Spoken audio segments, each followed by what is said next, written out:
Hello hi friends, అందరికీ నమస్కారం. ఓం నమ శివాయ. ఓం శ్రీ మహాలక్ష్మి నమః.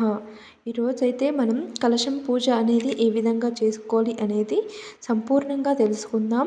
ఈరోజైతే ఏ శుభకార్యమైనా, అలాగే ఏ వ్రతమైనా, పండగైనా, గృహప్రవేశం చేసుకున్నా, అలాగే వివాహం, అలాగే శాంతి, ఏదైనా దైవ పూజ చేయాలనుకున్నా కూడా మనం కలశం అనేది కంపల్సరిగా పెట్టుకుంటాం కదా. అత్యంత పవిత్రమైనదిగా మనం ఆచారాలలో ఒకటైన ఈ కలశ పూజ అనేది ఏ విధంగా చేసుకోవాలి అనేది తెలుసుకుందాం. ఫ్రెండ్స్ అయితే ఎక్కడ వీడియోని అయితే స్కిప్ చేయకండి, అప్పుడే వీడియో అనేది కంప్లీట్గా అర్థమవుతుంది. కలశం అంటేనే పవిత్రకు, అలాగే సంపదకు, ఆరోగ్యానికి, ఐశ్వర్యానికి ఒక చిహ్నంలాగా మనం కలశం పూజ అయితే చేసుకుంటాం. దేవతల యొక్క నదుల, పంచభూతాలు, అలాగే గణపతి, అలాగే లక్ష్మీదేవి, సరస్వతీదేవి, దుర్గాదేవి ఇలా యొక్క ఆశీస్సులు ఉంటాయని మనం దశల వారీగా అయితే కలశ పూజ అనేది చేసుకుంటాము. మన తరతరాలుగా నుంచి వస్తున్న ఈ కలశ పూజ గురించి ఏ విధంగా చేసుకోవాలి అనేది తెలుసుకుందాం. మనం పూజ చేసుకునే ప్లేస్ అనేది ఉంటుంది కదా, పూజ ప్రాంగణం అనేది మనం ముందుగా అయితే శుభ్రపరచుకోవాలి. కడిగి ముగ్గులు వేసి పవిత్రమైన వాతావరణం అనేది సృష్టించాలి. అంటే మనం ముగ్గులు అనేది వేసుకోవాలి. ఆ ప్రాంగణంలో మనం కలశాన్ని అయితే మధ్యలో ఉంచేసుకోవాలి. కలశానికి పూజ చేసుకునే వాళ్ళు ఉంటారు కదా, వాళ్ళైతే మంచిగా తెల్లవారుజామునే లేచేసి శుచిగా స్నానం చేసేసి శుభ్రమైన వస్త్రాలు అయితే ధరించుకోవాలి. తర్వాత మనం పూజ సమయంలో దీపం అనేది వెలిగించుకోవాలి. అప్పుడు మనకు ఒక మంచి వైబ్రేషన్ అనేది వస్తుంది. ఇప్పుడు ఎలా పెట్టుకోవాలి అనేది తెలుసుకుందాం. ముందుగా కలశాన్ని అయితే సాధారణంగా రాగి, వెండి ఇలా పాత్రల్లో అయితే మనం చేసుకుంటారు. కలశం పైన అయితే చందనం, కుంకుమ, పసుపు అనేది రాసుకోవాలి. అలంకరణ కూడా చేసుకోవాలి. అందులో పవిత్రమైన నీటిని అయితే ఉంచేసుకోవాలి. ఆ నీటిలో పసుపు గడ్డలు, అలాగే అక్షింతలు, పుష్పాలు, బెల్లం లేదా ఒక చిన్న నాణ్యమైన కూడా వేసేసుకోవాలి. ఆ నీటిలో పవిత్రంగా అనేది మనం భావిస్తాం. ఆ నీటిని అనేది మనం కలశంలో మనం నీళ్ళైతే పోసుకున్నాం కదా, దానిపైన అయితే మామిడాకులు అయితే వేసేసుకోవాలి.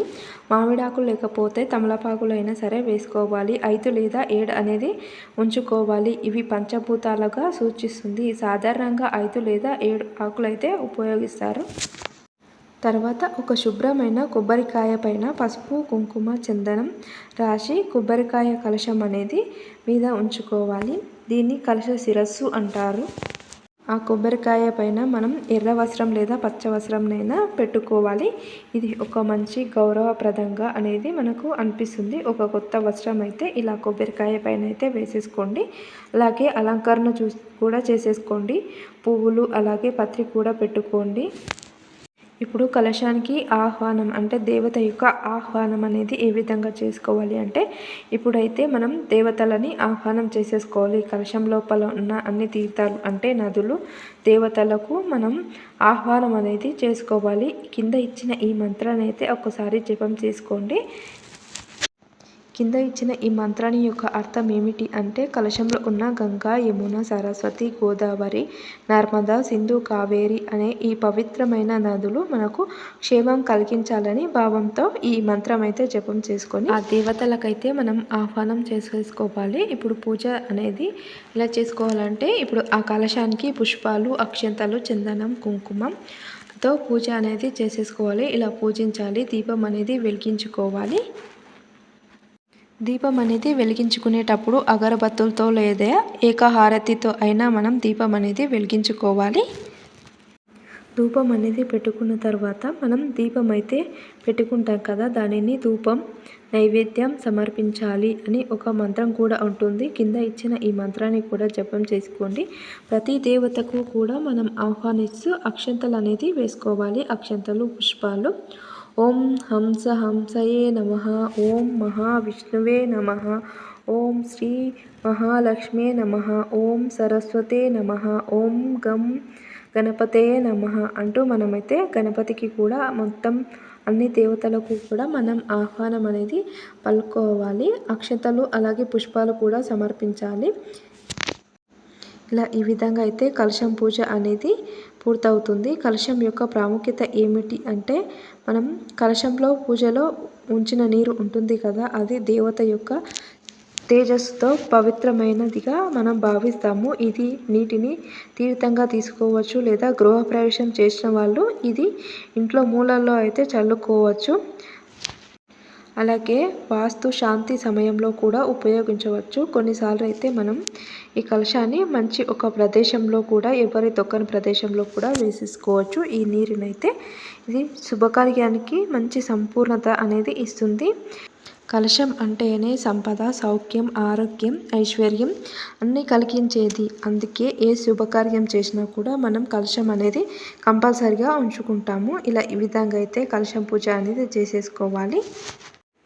చివరగా పూజ అనేది కంప్లీట్ అయిన తర్వాత ఓం శ్రీ కలశయే నమః, ఓం శ్రీ మహాలక్ష్మే నమః, ఓం గణపతే నమః, ఓం సరస్వతీ దేవ్యే నమః అని మనమైతే ఇలా అక్షంతలు కూడా సమర్పించి కృతజ్ఞతగా నమస్కారం అనేది చేసేసుకోవాలి. ఇలా ఈ విధంగా అయితే కలశం పూజ అనేది చేసేసుకోవాలి. ఇలా ఈ విధంగా అయితే కలశం పూజ అనేది చేసేసుకున్నాం కదా. ఈ కలశాన్ని అనేది ఇంటికి ఒక పవిత్రమైనదిగా భావిస్తాము. శాంతి, సంపద, ఆరోగ్యం రావడానికి ఇలా మనం ఒక నమ్మకంతో భక్తి శ్రద్ధలతో మనసారా పూజ అనేది చేసేసుకోవాలి.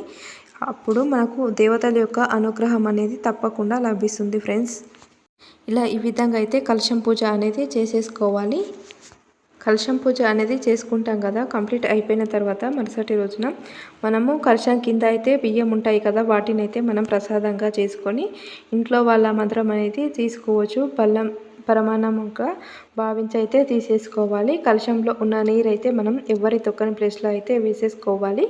అందులో ఉన్న ఒక నాణాలు అనేది ఉంటాయి కదా, వాటిని అయితే మనము దేవాలయాలకు వెళ్తాం కదా, అక్కడైతే వేసేసుకోవాలి. అలాగే కలశంగా ఉపయోగించిన కొబ్బరి ఉంటుంది కదా, దాన్నైతే మనము ఒక ప్రసాదంగా తీసుకొని తినవచ్చు. లేదంటే మేమైతే ఫ్రెండ్స్ ఆ టెంకాయని అయితే మేము గడప దగ్గర అయితే వేలాడదీస్తాము. అంటే ఆ రైకే బట్ట ఉంటుంది కదా, దాంట్లో వేసేసి ఎంట్రన్స్ దగ్గర మెయిన్ డోర్ ఉంటుంది కదా, అక్కడైతే మేము కడతాము ఆ కొబ్బరికాయని అనేది.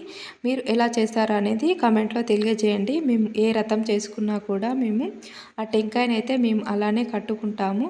కలశం పైన ఉంచుకున్న ఆ టెంకాయ అనేది మీరు ఏం చేశారు అనేది కామెంట్లో తెలియజేయండి. అలాగే వీడియో అనేది నచ్చితే ఫ్రెండ్స్ లైక్ చేయండి. అలాగే మా వీడియో ఫస్ట్ టైం చూసినట్లయితే సబ్స్క్రైబ్ చేసుకోండి. వీడియో కనుక మీకు ఎవరికైనా ఉపయోగకరంగా ఉంటే మీ ఫ్రెండ్స్ అండ్ ఫ్యామిలీ మెంబర్స్కి ఈ వీడియోని అయితే షేర్ చేయండి. ప్లీజ్ ఫ్రెండ్స్ సబ్స్క్రైబ్ చేసుకోండి. అలాగే లైక్ కూడా ఇవ్వండి. Thank you for watching the channel. Please subscribe my channel.